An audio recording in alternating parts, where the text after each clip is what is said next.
Welcome back to Lesson 3. Today's lesson is about what makes Jesus unique amongst religious leaders, religious teachers.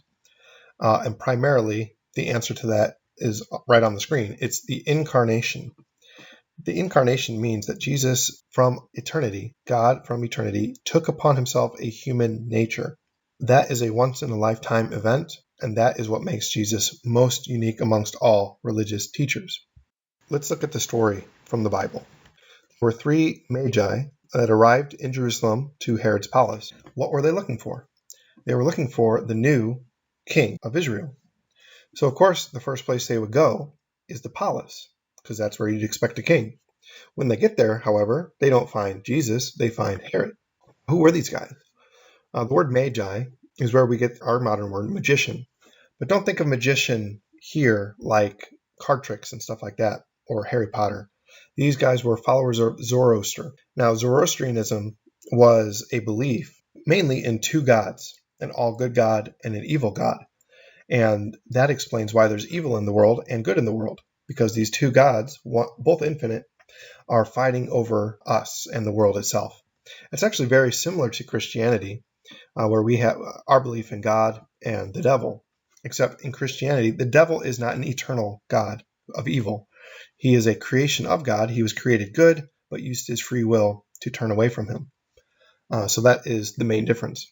But these guys were probably expert astronomers who believed that by mapping out the movements of the skies, you could foretell the future, which is probably why when they saw this star, they came to Jerusalem for this king. Of course, when they got there, no king.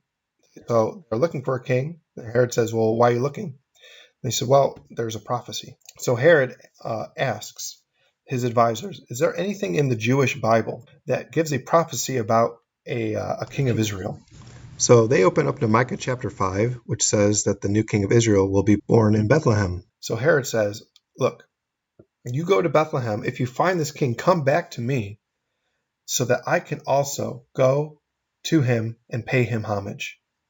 But in reality, Herod doesn't want to bow down and worship this child. He wants to kill him. So when these wise men, or Magi, come to Jesus, they present him with three gifts: gold, frankincense, and myrrh.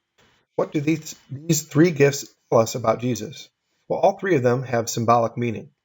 Gold is a perfect gift signified for a king. Kings were very wealthy, and this would also show that Jesus is the new Solomon, who was very, very well known for his gold.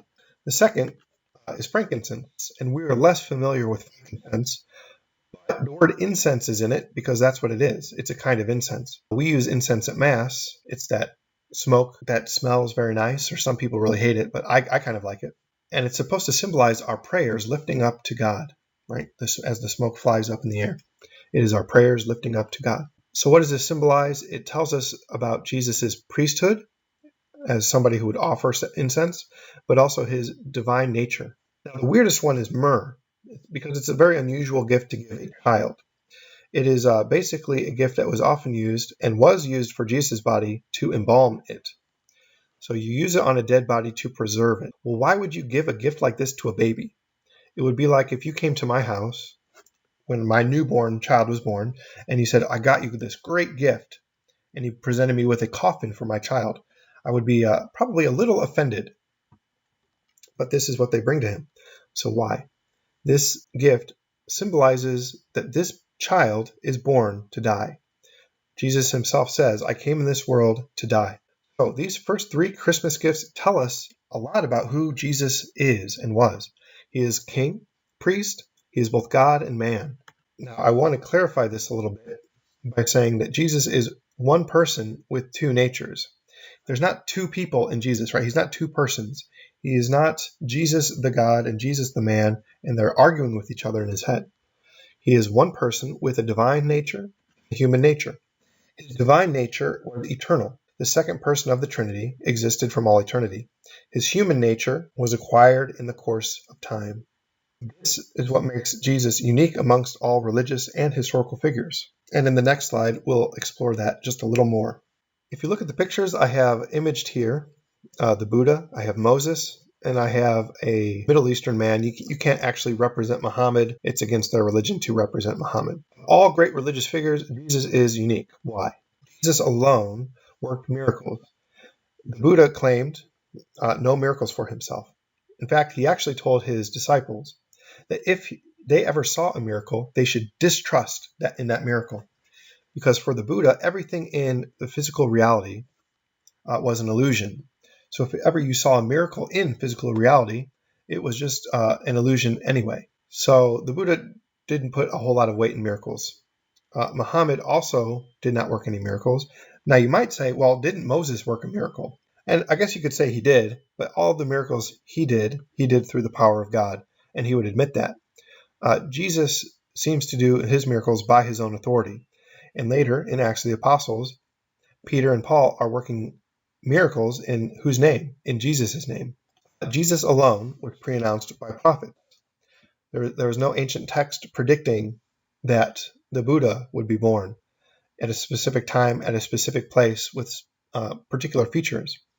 Jesus was pre-announced by prophets to be born around the time and age he did, in Bethlehem, from a virgin.